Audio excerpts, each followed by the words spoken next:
Hi Pisces, this is Jav. Welcome po sa ating channel. At ito ang inyong daily gabay tarot reading for May 6, 2025. Kung naka-resonate kayo, comment down. Kung hindi kayo naka-resonate, ibigay niyo po sa iba kasi general reading po ito. This is for you, Pisces.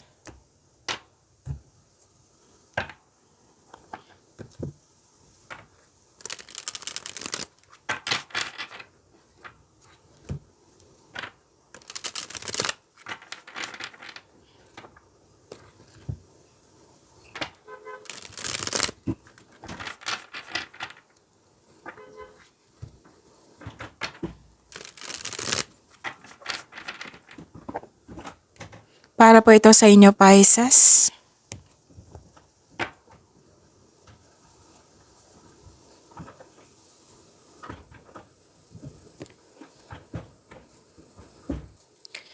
Maraming salamat po sa inyong patuloy na suporta at maraming salamat din po sa mga hindi nag-skip ng ads. Gamitin ang reading na ito bilang gabay lamang sa mga hindi pa nag-subscribe. Subscribe na po kayo at click bell notification para malaman nyo na may bago tayong video. Para sa mga gustong magpa-reading, comment po kayo ng personal reading. Comment po kayo ng personal reading. Oo, again, comment kayo ng personal reading and check my reply sa comment section.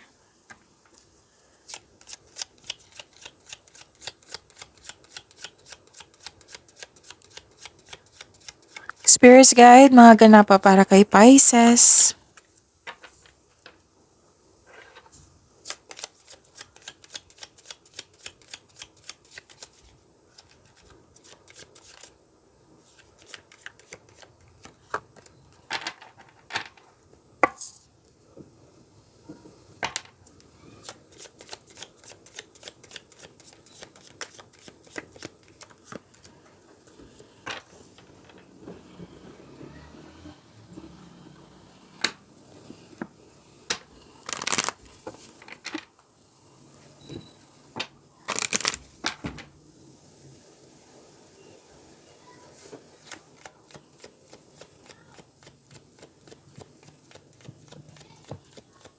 Spirits Guide, message pa para kay Pisces. I need 2 cards po.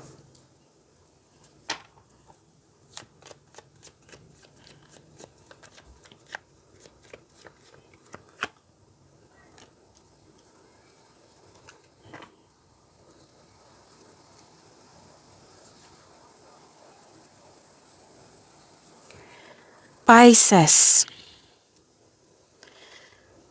Okay, this is power, authority, and protection. Yan yung nakikita ko. Pwedeng lumabas ito kahapon na may feminine energy na may kausap kayo. Oo, may kausap kayo dito na feminine energy or ang lakas ng energy niya. Pwedeng kayo ito na malaking influence sa isang tao or malaki ang kanyang influence niya ngayon ng isang tao sa iyo. Okay? Nag-uusap dito regarding sa career and finances.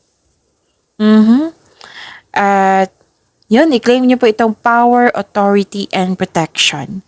At may importanteng desisyon. Okay? At may importanteng ganap din sa passion mo. Tapos mag-ingat lang po kasi may argument ako nakikita dito kasi nasaktan kayo, nagalit kayo, nagkaroon po ng argument. May tao dito na mahilig magmanipula. So, mag-ingat kayo sa kanya kasi may gusto din siyang kunin sa iyo. Ano yung gusto niyang kunin, Miss Jav? Yan yung usually na nasa comment section. Pwedeng tao, pwedeng opportunity, pwedeng information, pwedeng gamit. Itanong niyo po sa inyong intuition kung sino po ito, kung ano yung balak ng taong ito. So, nag-spy siya dito, nag-observe siya dito. Okay? Nag-observe po siya.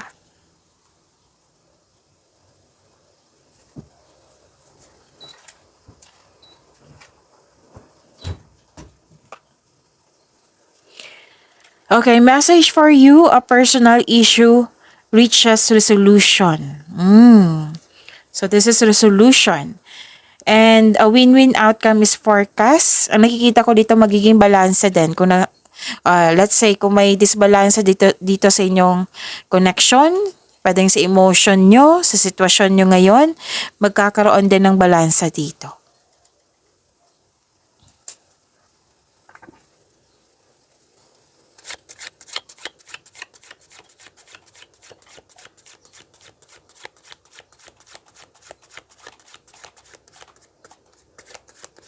Spirits guide, ano po yung energy ni Pisces? I need 2 cards po.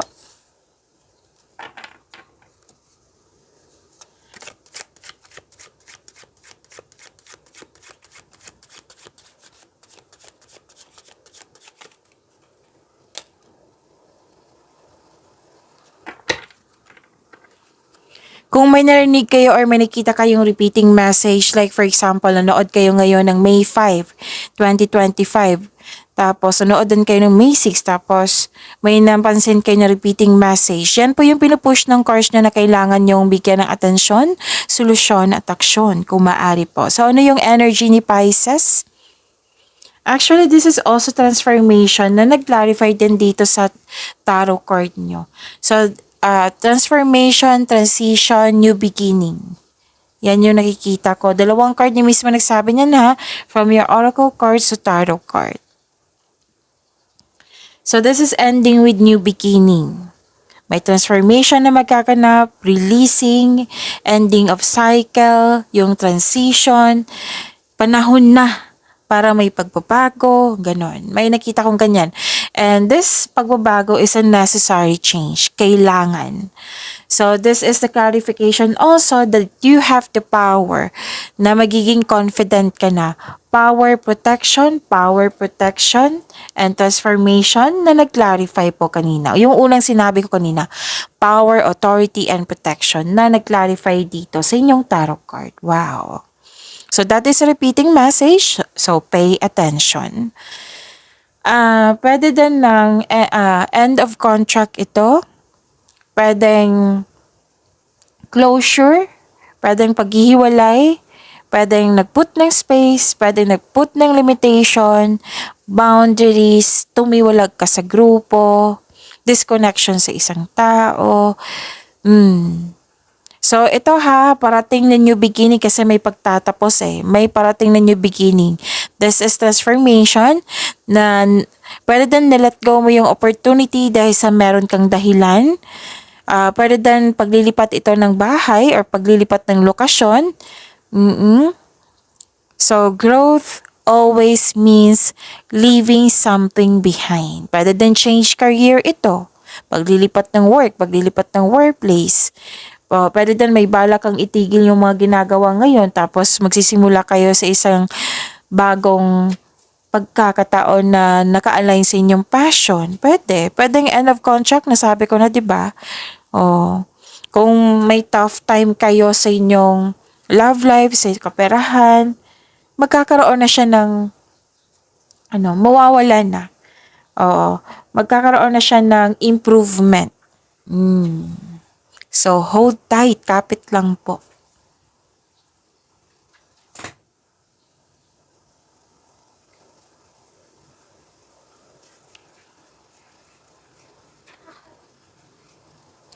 And, yun nga. Lumabas dito, Pisces, This is a repeating message. Wow. Yung mahilig magmanipula. Andito din siya. From your oracle cards, andito rin sa tarot cards nyo. So, this is your concern, main concern mo ngayong araw na ito. So, maingat na lang sa kanya. It might be, nag-away kayo na dahil sa kanyang pag-uugali na mahilig magmanipula. Pwedeng umiiwas ka sa kanya kasi may nakita ko ditong leaving something behind, di ba?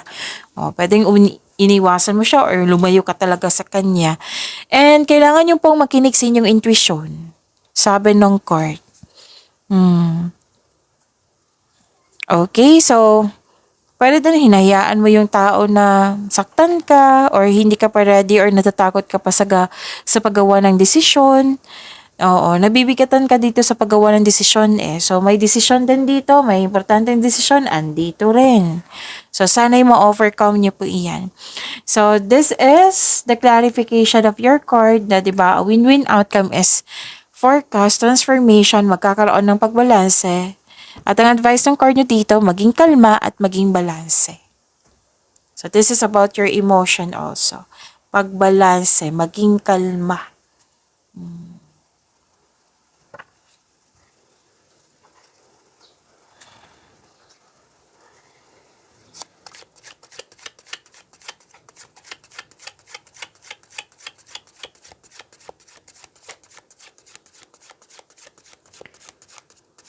Spirits Guide, Career and Money ni Pisces.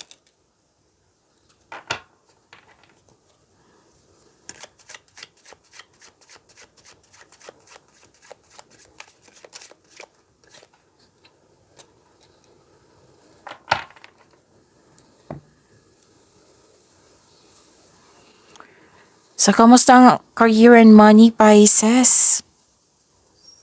Nanindigan kayo dito. Naging honest din kayo sa inyong sarili. Nagpasya kayo. At naging honest. Okay? Tapos may advice ang card niyo po dito, Pisces, na humingi po daw kayo ng tulong mula sa isang trustworthy na co-worker or taong same kayo ng business industry. No, pwedeng tulong, pwedeng payo ito. Okay? So, at saka na makagawa kayo ng diskarte sa inyong kaperahan at layunin. So, this is an action. Action po ito. Okay, magtiwala kasi nakita ko naman dito na magaling ka maggawa ng desisyon. So, nanindigan kayo ha. Oo, nanindigan kayo sa inyong desisyon. Manindigan para sa inyong mga paniniwala, focus kayo on your logical at katwiran kesa sa umasa sa inyong emotion. And another card na nagsabi dito na makinig kayo sa inyong intuition. Kasi ito yung magagabay sa iyo sa susunod na hakbang patungo sa right path, patungo sa success.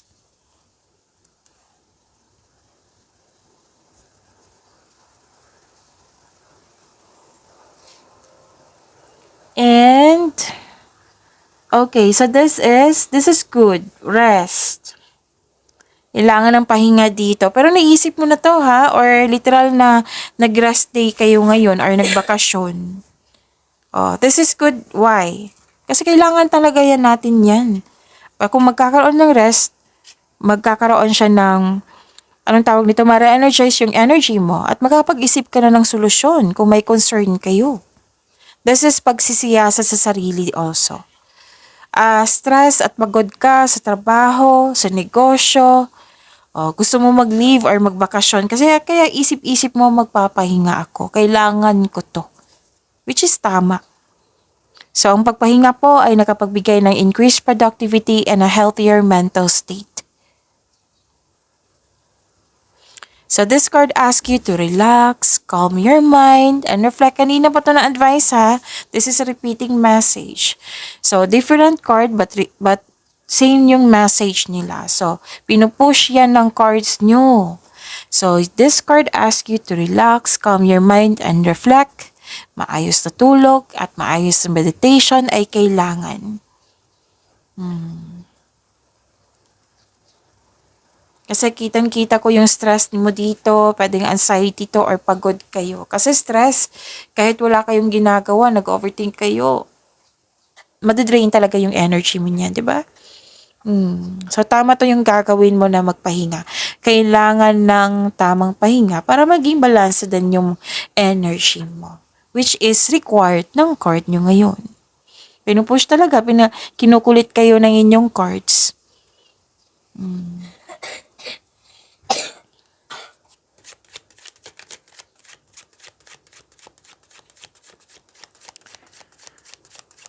Spirits Guide, Love Life, Self-Love, Partnership, and Romance ni Pisces.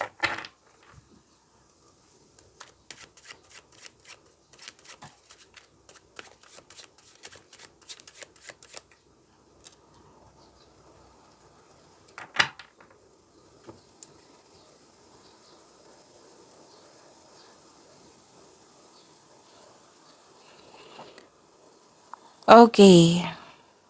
Kamusta? Kamusta Pisces love life?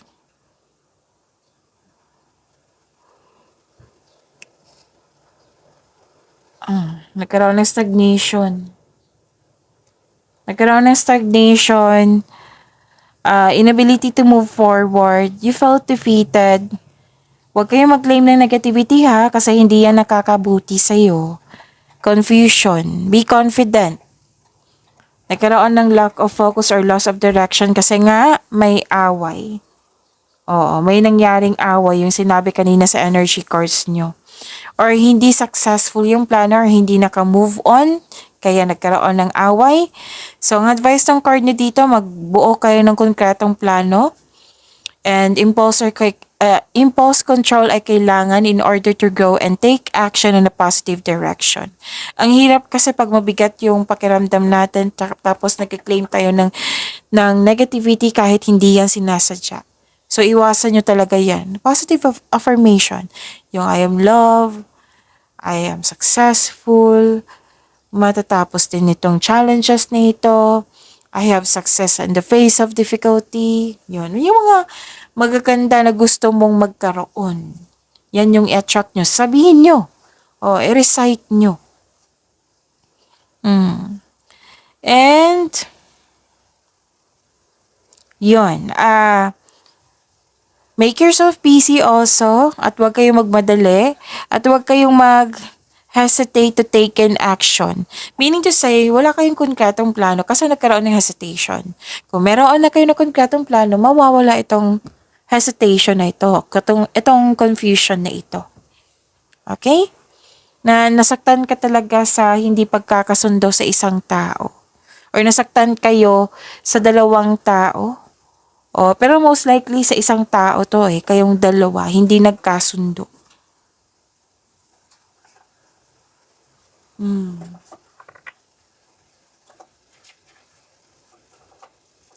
At nakikita ko dito na nagkaroon po ng break up talaga to. Pwedeng lumabas talaga to kahapon. Pwedeng ngayon to na nangyari or naalala nyo. Pero reminder Pisces, this is for your good. Kung nagbakasyon kayo ngayon, kung nagrest kayo, kung pwede po, kung gusto mong matapos yung bigat na naramdaman nyo, then you have to process it. Pero kung may nangyari na sa nakaraan, you have to accept the fact at kunin yung wisdom message ng mga nangyari para may learnings po.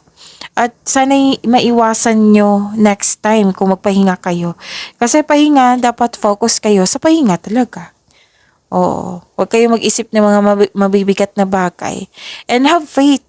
Have faith. Kung gusto mong i-release ito na may trust issue kayo sa ibang tao, then you have to, yung kausapin mo si God. Isuko mo lahat yung mga nararamdaman mo. And please make it sure na you help yourself also na to recover yourself and hingi kayo ng divine assistance. Okay? Divine assistance po. Nag-alala kasi ako sa inyo dito, nasaktan kayo talaga sa isang tao na yung hindi nagbigay ng halaga sa inyo. So you have to process it. It's time to let it go. You have to focus sa mga control nyo. Dito na tayo sa present. Kasi may tampuhan dito or hiwalayan, you limit yourself, separation, rather than end of contract, tumiwalag, basta may ganyan. Kasi nga, hindi nagkasundo. Hindi nagkasundo. Dalawang card na mismo nagsabi niyan ha.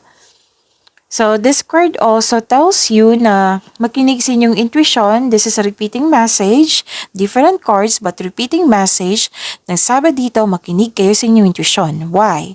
Kasi may sekreto po daw na hindi nyo pa alam. So, you have to ask your intuition. You have to meditate.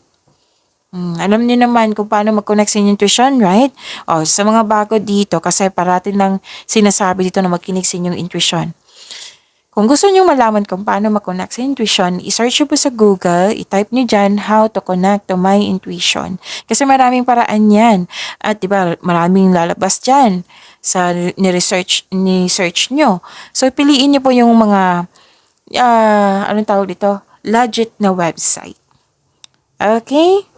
So, you have, it's time to communicate to your intuition. Pero don't worry, kasi sinabi naman dito na magiging balanced din ang lahat. Basta, I-process mo tong nararamdaman mo kasi more on emotions to.